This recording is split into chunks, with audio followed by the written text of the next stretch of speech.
Hello and welcome to A Scot on Scotch, the channel dedicated to all things Scotch whisky. My name is Neil. I am a writer, a blogger, and a lover of Scotch whisky, and I have made it my life's work to talk and write and go on about the stuff as much as I possibly can, alright? I am based here in Glasgow. I have been writing about whisky since 2015, so coming up 11 years now. And since 2024, I have been running my own business, Scottish Rogue, which takes people on whisky bar walking tours and runs all sorts of unique tasting events here in the city of Glasgow. We are dedicated to establishing Glasgow as a top quality whisky destination and also to making whisky as inclusive and as accessible as possible. So out with the pretentiousness, out with the snobbery, in with a big old welcoming hug to bring as many people into whisky as we possibly can. That's what it's all about. So on this channel, I like to discuss some of the current goings on in the whisky industry. I am not going to sit here and review whisky for you. There's plenty of other people on YouTube doing that. So I'm not going to be rhyming off a big stream of tasting notes for you. That's not how this is going to go. But we will talk about some of the interesting developments that have been happening in the Scotch whisky industry of late. And yeah, we'll just see where it takes us basically. So I am not long back in Glasgow after a few days in Inverness, the capital of the Highlands. My family and I went up there for a few days in the mid-term holiday there. My daughter was off school for a few days, so we decided to make the most of it. Headed north. We spent 4 days up in Inverness. Most of that was family time, some much needed family time because we're all so busy. We don't get to spend as much time with each other as we really should. So it was nice to be away, myself, my wife, my daughter, and my two dogs. We spent a lot of time walking along the river, enjoying some shopping. But of course, crucially, I managed to find some time for some whisky fun along the way as well. You've got to. One night we ate in a lovely restaurant called the Mustard Seed. It's quite well thought of. It's right on the riverbank there in the city centre of Inverness. And I have to say that I ordered a couple of whiskies while I was enjoying my meal. So one was the Coolila 12, standard Isla fare, good solid dram. But the other one which surprised me a little bit was the Tomatin 18-year-old. Now, Tomatin is a distillery that I don't often gravitate towards. I find their kind of more entry-level stuff quite light, quite delicate, a little too light for my tastes, basically. But I have to say, the 18-year-old went down an absolute treat the other night there. It was really kind of luscious and rich and quite heavy on the sherry casks, a lot of oak influence, and a really good body for what I presume is a 40 or 43% whiskey, something like that. So yeah, really enjoyed it. Tomatin, not a distillery I gravitate towards too often. Although I do have the Kubok in there, which is the peated version. But yeah, really enjoyed that. Really enjoyed that. It took me by surprise a little bit. But Tomatin, of course, is just south of Inverness. So, if you're in the area, you feel that you've got to have something local. So that's what I did. And I really enjoyed it. It paid off. Now, I managed to peel away from the family for a few hours one afternoon because there is a new distillery in the city centre of Inverness that I hadn't visited before. So I took myself off and went to Uilebheist Distillery. Now, that is maybe not the easiest to say. It is, of course, Scottish Gaelic, and Uilebheist means monster or kind of a mythical creature. And I wonder why they might call a distillery in Inverness Uilebheist, eh? Why would they call it monster? Well, of course, it's just beside Loch Ness, so it's named after Nessie, if you like. Now, what's really cool about this place, it is a brewery and distillery. So they are making both beer and whiskey under one roof. I got the impression from the tour that it was originally started out to be a brewery, but then they realised that there was a real opportunity there because Inverness used to have some distilleries. There used to be 2 or 3 distilleries in Inverness, but the whisky loch in the 1980s put paid to them, basically. They all kind of closed down. And there has been no whiskey in Inverness for, 4 decades now, basically. So these guys are going to be the first to bring it back by the looks of things. It was established in 2022, so no whiskey just yet. I think the first casks will pass the 3-year mark, maybe early next year. So you're looking at maybe spring 2027, somewhere around there, where we see the first whiskies coming out. And yeah, I'm really looking forward to seeing that, actually, because it's quite a cool little setup. They have really leaned into the craft beer side of things on their branding and on their sort of, designs and everything. Huge, big, colourful artworks, and they're tying it all into Scottish folklore. So they have great big pictures of kelpies and selkies and Nessie, of course. And they're telling those stories even on the tour of the facility. The guide, who was brilliant, by the way, a girl called Tabby, she was fantastic. The guide goes into all the folklore. They tell you those stories, and they also went into a lovely bit of history, telling you all about Culloden and the loss of Gaelic and the Highland way of life in the aftermath of Culloden, which is kind of why Gaelic's not spoken so much in the northeast and in Inverness anymore. But it's nice that they're telling that story and putting that back out there, really connecting in with local history, with Scottish history, and of course with the folklore, all the stories of the mythical creatures, the monsters and so on. I love all that stuff. Now, for some people, that might not be your bag, but I think, to be fair, it's quite a small facility. And I think to make people feel that they're getting their money's worth out of the tour, you've got to have something to talk about, To be fair, I thought Tabby, the tour guide, did really well, because there's a lot to cover in a way, You've got all this history and folklore, but then you've got a distillery and a brewery there, so there's two completely separate processes that's going on there. I mean, I know, you've got to make beer first before you make whiskey, right? But so the processes are similar, but they're still separate. Some of the equipment was shared, obviously, like the mill, the mash tun, they were shared, but the fermenters for the beer were very different from the washbacks from the whiskey, because the beer was using lots of different kinds of barley. There was roasted barley, the chocolate malt, caramel malt, different things like that, for different expressions. Whereas the whiskey was a fairly standard, just standard malted barley, distilling malt. So yeah, it's going to be quite cool, I think. So they mentioned that the malt is unpeated, so the whiskey's not going to be a peated whiskey, but some of the bourbon casks that they are using are ex-peated whiskey casks. So whiskey has been in them before. That whiskey is peated, or was peated. So there's going to be a trace of that smokiness left in the cask. So it's around 50%, I believe, bourbon and sherry casks that they're filling at the minute. Unpeated barley, as I said. And what's interesting as well, they are using a brewer's yeast rather than a distiller's yeast, something a lot of people feel adds flavour to the wash, to the beer. And something that used to be much more common before a lot of people swapped over to distiller's yeast in order to chase yield, but maybe in chasing yield they abandoned flavour a little bit. So yeah, maybe by using brewer's yeast you get a little bit more flavour in the wash, and that flavour should carry through into the final spirit. So it could be interesting when this stuff comes along. It's going to be a while yet, of course. In the meantime, they have a couple of blended malts that they've put together. I picked up this one, which is Kolpach. It's called Earth and Spice. It's a blended malt, so it is malt whiskey, but not from one distillery. It's from several distilleries, all blended together. It is bottled at 46%, so a nice craft presentation there, if you like. It's not been too heavily reduced. I presume it is unchill filtered, although I don't know if it says it is, but at that strength you would assume it is. Again, using the image of the Kelpie on the label there. Beautiful looking bottle, has to be said.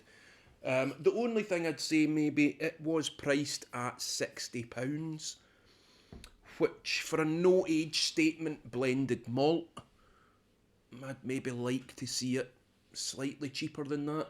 You did get 10% off with your tour ticket though, so I paid £54 for it. So I'm happy enough with that. But even still, you know, when I think of things like Douglas Laing's remarkable regional malts, like Big Pete and Scallywag and all those sorts of things, Timorous Beastie, they come in usually around £40 a bottle. And they'll even tell you some of the whiskies that are in it. You know, Big Pete, we know, has Ardbeg, Bowmore, Coolila. You know, they'll have a little bit of transparency. They'll be 46, 48%, and they're able to bring that in between 40, £45, something like that. This stuff's £60 from an unheard of distillery. Very little transparency about what's gone into the bottle. I'd like to see it a bit lower. I think I'd like to see it a bit lower. I think, to be fair as well, the tour, maybe you could argue the tour was a little bit steep in price. I paid £35 for the tour, and at the end of that I was able to taste a dram of this and a third of a pint of their lager. So a third of a pint and a dram for £35. Now, to be fair, I wasn't there to drink, you know, I was there to see the brewery and to see the distillery and to see how they were going to do it all. That's why I went. So I don't mind. I've no issues. I thoroughly enjoyed it. But maybe you'd like to see that a little bit reduced or a little bit more included on the taster at the end, maybe. You could pay extra to get more, but I thought at £35 you could be, you know, you could be forgiven for expecting a wee bit more than a third of a pint and a dram, you know. Anyway, moving on. Uilebheist Distillery, I'll put the details up. If you are in Inverness, it is very well worth going to see them. It's really interesting, actually. It's attached to a hotel. It's the Glen Mhor Hotel, and it's the same owners. So the tap room for the brewery is the bar for the hotel. It's really odd. But they have something like 300 malt whiskies behind the shelf, behind the bar. So there's a lot in there to get, you know, lots of their own beer obviously on tap, but then they've got 300 whiskies from all over Scotland, and some from further afield as well. I was really pleased to see a couple of bottles of Glasgow 1770 on the shelf, in fact. Nice to see Glasgow's spirit up there in Inverness. But yeah, you wonder how that's going to work going forward, you know, where you're making your own whiskey and you're desperate for people to buy and drink your own whiskey, but you've got 300 bottles from distilleries all over the rest of the country, you know. That's a bit of a strange one to get right, that. But anyway, cool place. Go and see it if you ever find yourself in Inverness. While I was up there, there's another two places I really wanted to stop into. Now, the first one is a shop called Inverness Whisky, original title, I'm sure you'll agree. It wasn't there the last time I was in Inverness. I've been up there 2 or 3 times. This shop is new since I was last there. So I wanted to pop in and see them, and I picked up a couple of bottles while I was there. It was a bit of a flying visit because I had my daughter with me at the time, and she loses the will to live when I go into a whiskey shop, so I had to be quite sort of quick about things. But I picked up this, which is a 10-year-old Speyside single malt from James Eadie, the independent bottler. It's bottled at 48.3%. Doesn't tell us, or does it? It did. It told me the distillery on the back. It's Dalhuin. So we've got a 10-year-old Dalhuin here, 48.3%. Sherry finished in European oak, Oloroso sherry hogsheads. That was £48 a bottle. I thought that was a bit of a steal. Under £50 for a 10-year-old Dalhuin finished in sherry. I was quite pleased with that one. Looking forward to maybe getting that on a wee tasting or something at some point. I will no doubt do a little review for the blog as well. This one, I made the mistake of asking the shop, you know, do you have any of your own bottlings? Because I think when you go to these shops dotted around the country, you want to try and pick up something that you're not going to find elsewhere, you know. And when she pointed this out, and you know, it's another Douglas Laing bottling, who, of course, Douglas Laing are another Glasgow company. They are based right here where I am from. And their old particular range is usually kind of single casks and things like that. This one is a Talisker, which really caught my eye because I couldn't even tell you the last time I saw a single cask independently bottled Talisker, you know. So I was intrigued. I think in hindsight, maybe I overpaid a little. This was £130 a bottle. So there's a feeling that I was paying for the name there a wee bit. I get that it's a single cask. I get that it was exclusive to that shop. It's cask strength, of course, 57%. That always nudges the price up a little bit. But it's still a 12-year-old single malt at the end of the day, so 3 figures for that feels a wee bit stiff, maybe. But I knew what I was getting into, you know. I got sort of swept up in the moment and I grabbed it, and it was only later I kind of thought, wait a minute, how much did I pay for that? But anyway, these things happen. I'm sure it will be delicious. I can't wait to crack into it, to be fair. As I say, independently bottled Talisker doesn't come around very often, so let's hope it was worth the money, or at least close to being worth the money. We'll see what happens. We'll see what happens. So, that is what I've been up to recently. Oh, I should add as well, I popped in while I was in Inverness to the Malt Room, which is probably my favourite little bar up there. It is a great little venue. It is so small, it looks like somebody's front room, and it's down a lane, just a little nondescript door down a lane, heading into the Victorian market. But it's a great little place. They've got a lovely whisky selection. Again, I was kind of pressed for time because I'd promised the family I'd be back in time for dinner.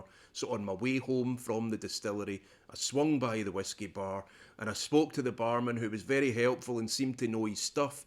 And I just said, give me 2 recommendations. I want one that's unpeated. I want one that's peated. I want them both now, and I'm going to sit and enjoy them before I go home.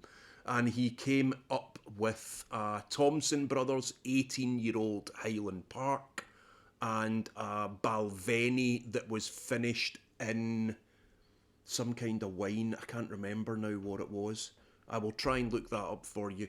It was a Balvenie limited edition finished in some kind of wine cask. And both were lovely. I think the Highland Park in particular was exceptional. I have a long history with Highland Park, of course. That was the whisky that got me into drinking single malts. So yeah, I will bite your hand off for a Highland Park most days, but especially a Thompson Brothers one that was very reasonably priced, to be fair. I think I paid maybe £10 a dram for an 18-year-old Highland Park. That seemed really reasonable. But cracking stuff. The Malt Room, another brilliant wee place to visit. If you're up in Inverness, and right across the road actually from Inverness Whisky, or across the lane, so you can do both in one visit. And again, only another 5-10 minutes walk down to the distillery. Make a wee day of it, why not? I certainly did. So anyway, yeah, I thought maybe I would talk a wee bit about some of the kind of whisky news headlines that have been around recently, because there seems to be quite a lot to talk about. Now, I think in some older videos, some earlier videos that I did on here, I found myself getting very frustrated about the sort of blind optimism that the whisky industry seemed to be showing. We as an industry seem determined to expand and grow and plough on no matter what, even when some very experienced people were saying, be careful, you know. There was a few red flags going up, a few warning signs, and yet people just kept on going, kept opening new distilleries, kept expanding, building new still houses, all the rest of it. And I think, to be fair, the people who were issuing warnings are being proved right, because things are a little bit tough. But I'm reluctant. This isn't an I told you so, do you know what I mean? I'm not trying to do that. I'm not interested in that. I think I'm reluctant to wallow in the doom and gloom a little too much. So I really want, you know, these next few videos that I'm hoping to do to be a bit more positive. Let's look at what's good about Scotch whisky. because it's very easy to get sort of pulled down in the current attitude. And it seems like every headline out there is that's it, we're all doomed, it's the apocalypse, you know. And that, I don't think that's the case, really. I mean, just as an example, there was an article recently, you know, which said 1 in 5 Scotch whisky distilleries are in financial distress, basically. And that's alarming, don't get me wrong. But I suppose it also means that 4 out of 5 are doing okay. You know, and maybe in the current climate, that's something to be celebrated, that so many of them seem to be actually holding on quite well. And as for the other ones, there's always going to be businesses that struggle a little bit. Now, I don't want to see any of them struggle. I don't want to see any distilleries closed down or staff laid off or anything. We don't want to see that. But, you know, 1/5 in these times, you know, maybe that's to be expected a little bit. I don't know. But 4 out of 5 doing well, that's not bad, maybe, you know. Hopefully things pick up anyway. You know, there's still a lot of exciting stuff coming. I mentioned in my last video that I got to try the new make spirit from Benbecula Distillery, and that tells me that there's still good things to come to the whisky market, you know. I keep seeing people in the news looking for reasons, looking for a single reason in particular. People want to blame one thing for what is happening in the current whisky industry. And of course, it's never as straightforward as that. You look back through history, the original whisky loch of the 1980s, there was a bunch of contributing factors to that. The downfall of Campbelltown's whisky industry. We used to say, you know, people used to come out with a story that Campbelltown was churning out whisky and they weren't focusing on the quality and it was just bad whisky and that's why it all fell. It's all nonsense, you know, there were lots of different reasons. The Pattison crash we put down to the actions of two brothers, way more complicated than that, right? And what's happening now is similar, right? There's a lot that's happened. There are tariffs in the United States, but the Scotch Whisky Association, for example, and quite a lot of the media are really happy to pin the blame on the US tariffs. But I don't know that I go along with that because, and by the way, I never ever thought that I would be on defending a Trump-led administration.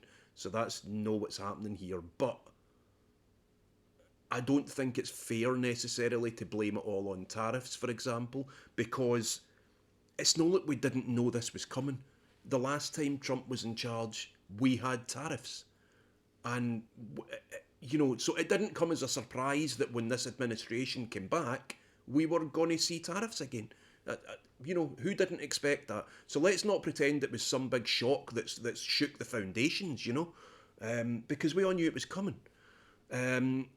The other thing I see people blaming a lot is the changing habits of younger drinkers, and that is absolutely true. People are not drinking at the young ages we used to, for example, although it's hard to see that as a bad thing because it must be good for your health to be waiting a little. And again, I struggle to see the connection there a bit because how many 20-year-olds are drinking single malt Scotch whisky anyway? So if that particular audience are not drinking at the minute, I don't believe that's having any impact on whisky sales. It's people of older age groups, us, me, the people, us. We're the ones that are buying whisky and we're the ones that are maybe slowing down a bit. And the reason we are slowing down, I doubt it's tariffs. I doubt it's got anything to do with younger generations not drinking as much. I bet you it's got a lot to do with price though. It's got a lot to do with price. Because Scotch whisky has just got more and more and more expensive. And over the last couple of years we've started to see that drop a little bit. We're seeing a bit of a redressing, but not across the board. There's still a lot going on out there that makes me laugh. You know, there's still people who think their young 3-year-old whisky is a collector's item that's worth spending a fortune on. Is it Uilebheist Distillery have just announced that their debut 3-year-old whisky can be yours for the low sum of £30,000. I mean, you'd need to be a head case to even consider it, wouldn't you? The only way it'll become a collector's item is if the distillery goes bust because nobody bought their bloody whiskey. But anyway, I hope they rethink that by the time they get round to actually releasing something that's for consumption, not just an ornament. But sometimes these things leave a bad taste in the mouth, so if in 6 months' time or whatever, Arbeky come out with their first whiskey and it's £50 a bottle, I mean, you're going to look at that and still remember the nonsense about £30,000, kind of leaves a bad taste in the mouth. But anyway, this was supposed to be positive, you know what I mean? Yeah, so the thing about kids, about 25-year-olds, under 25s not drinking, that sort of thing, that is definitely a trend. But then I see sometimes I look at the younger generations and it's easy for us to look at it and think, why are they not drinking? Why are they different? And I don't think it's just about being healthy. I think, again, there's a lot of contributing factors. But they live in such a different world to the one we lived in when we were their age, I mean, you don't see kids out playing, hanging about with each other the way we did. When I was 3 years old, I was thrown out the house to go and find friends and play, Nowadays, kids are in the house all the time. If they're playing or hanging out with friends, they're doing it online.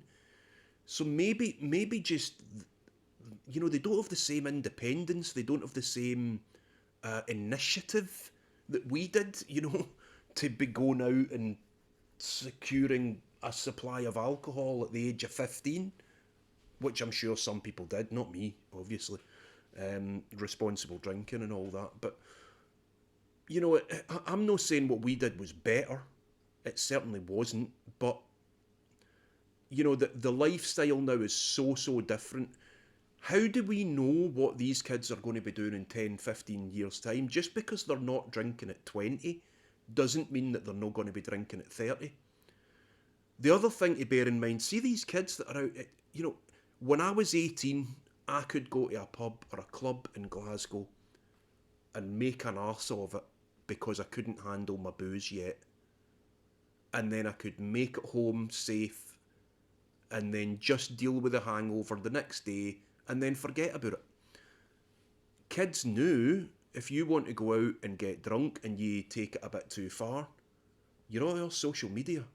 You are humiliated and shamed across TikTok and Instagram and Snapchat and whatever else the Waynes are using these days.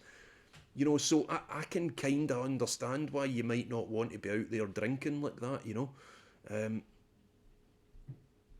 Yeah, it's a tricky situation for them, But like I said, just because they're not drinking at 20, they're not drinking at 25, they might still come to it.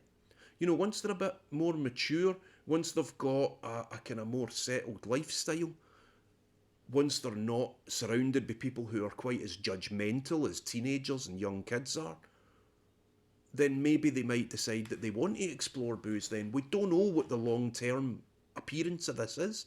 All we know is that at the age of 25 and younger, people are not drinking at the same quantity that we did. And as I say, that's actually probably a good thing, right? Because we weren't thinking about health and stuff. So, yeah, let's not be too down on the youngsters. They may well decide that they want to explore whiskey, that they want to explore booze later on. But maybe by coming to a more mature age, you're a more responsible person by then anyway. So who knows? It might end up being a good thing. Rather than starting on the cheap, horrible ciders and tonic wines and all that we drink here, maybe they'll gravitate straight towards good wines and spirits and things like that, and good beers, and cut out those early stages of drinking horrible, strong, cheap booze on the streets, I don't think there's anything wrong with skipping that part. So what else have I seen in the news? I've seen a new Lagavulin advertised. This appears to be a new core range Lagavulin.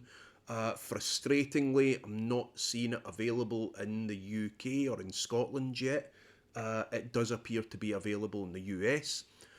It's an 11-year-old. I think it's kind of lower strength, around 43. and I think it's called Sweet Pete, maybe. It looks maybe like it's inspired by some of the Offerman editions there. They were kind of limited edition versions that came out with Nick Offerman's face on them. And maybe this is kind of spun off out of those limited editions. It's like a new core version. They did that with the 8, for example. The 8-year-old Lagavulin was originally released in 2016 for the distillery's 200th anniversary. It was a limited edition release, and then it became part of the core range. So I wonder if Sweet Pete's kind of done something similar, where it's been inspired by what they did with the Offerman range a little bit. It sounds like the whiskey is going to be a kind of Lagavulin light, almost. You know, the whole Sweet Pete thing. It's about trying to balance that peat, the peat reek, the smoke, trying to balance that and make it a little bit more accessible, maybe.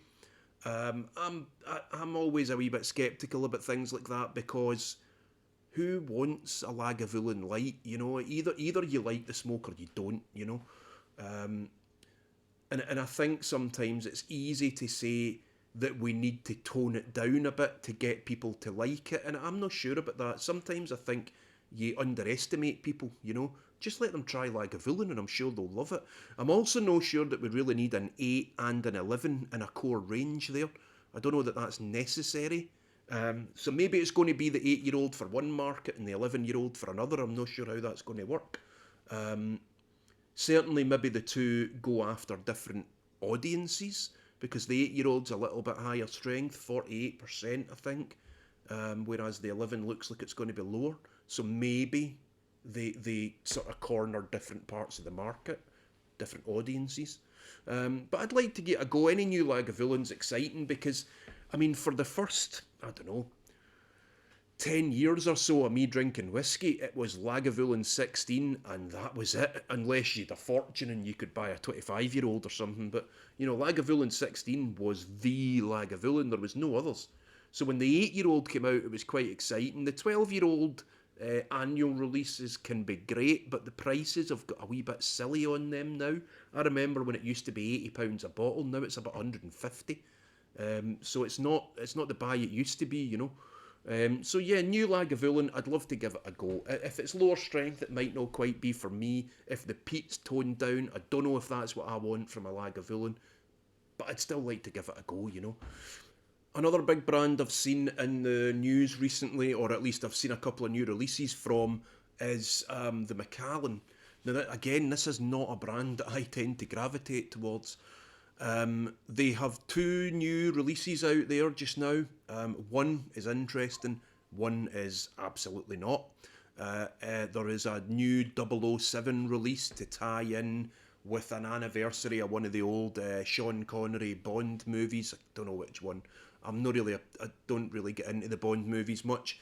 And to be honest, a 007 whiskey could not interest me any less. Especially one at £800 a bottle. So not interested, we'll forget all about that. One that is a wee bit interesting though, there is a new Macallan 12-year-old 100 proof bottle out there. And that's interesting, because for a long time it felt like Edrington just flat out refused to even acknowledge the sort of whiskey geeks, the kind of connoisseur, if you like. I hate that word. But anyway, you know, but now they're putting out a cask strength version, essentially. It's a 12-year-old Macallan, 55% ABV. I would hope that it would be unchill filtered at that. I would hope it would be natural colour. I think, to be fair, Macallan are always natural colour. But that's an interesting dram. I would like to try a 55% 12-year-old Macallan, just to see what it's got to offer. I wonder if it's been inspired by, you know, the likes of like Signatory putting out their foolproof Speyside M in brackets, because that created a bit of a stir, and they put it out at something ridiculous like £45 a bottle or so.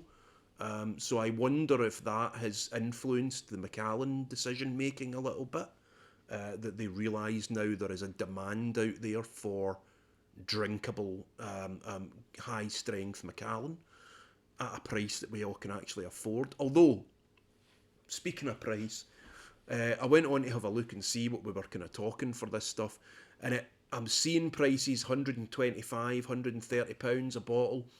I mean, again, it's like I was saying about the Talisker there. For a 12-year-old whiskey, I would like to see it a hell of a lot less than £130 a bottle. But I suppose, I was just talking about the Lagavulin 12-year-old cask strength. That's now £150. So in that kind of market, maybe this is exactly what you would expect from Macallan. Maybe it could also have been a hell of a lot worse than £130. So I'd like to give it a go. It might be one that I seek out in, a whiskey bar, the Pot Still or somewhere like that. I might look for it there rather than rush out and buy a bottle at £130, because I'm not sure I'll like it enough to justify that.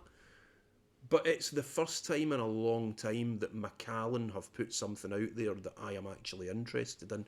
And that's pretty cool, that's a nice little sign. I do wonder if we're going to see more and more of this, And maybe this is a positive to take out of things just now. Yes, things are tough. Some businesses are struggling. But the ones who are creative and the ones who put out good quality will continue to thrive and continue to do well, right? So get out good quality to the people who are really passionate about whiskey. I get it. You've got to make the bulk sales. You've got to appeal to a wide audience. You've got to get the numbers. You've got to get the bums on seats, so to speak. But if you get the people on side who are passionate about whiskey, they're going to support you, Once you get loyal customers out of those folk, they will support you. So the brands out there that cater to them have a loyal following. They essentially have a whole horde of brand ambassadors ready to tell anyone and everybody that will listen about your brand, So I can see more people who have maybe avoided the cask strength and craft sort of presentation. I can see more of these brands going down that route now, because they've got to find a market anywhere they can. They've got to find customers anywhere they can. So if anybody's tried it, by the way, I'd love to know what you thought. Similarly with the Lagavulin, 11-year-old or whatever it was, I'd love to hear how you got on if you've tried it. So please do let me know. So yeah, I think that will probably do us for this little video. I will be back soon, I hope. I am always scouring the news feed to see what's happening in the whiskey industry, to see what's worth discussing, to look for new releases that might be exciting to talk about. As always, if there's anything in particular you'd like to see me discuss, or if there's a whiskey that you think I should be aware of that I haven't mentioned, hit me up, give me comments here on YouTube, or hit me up on the social media. I am on Instagram, Facebook, Threads, no Twitter, however, or X, whatever you call it now. Not on there. I am on TikTok as well, but to be honest, I don't really use it as much as I should. So Facebook or Instagram or Threads, probably best, or right here on YouTube.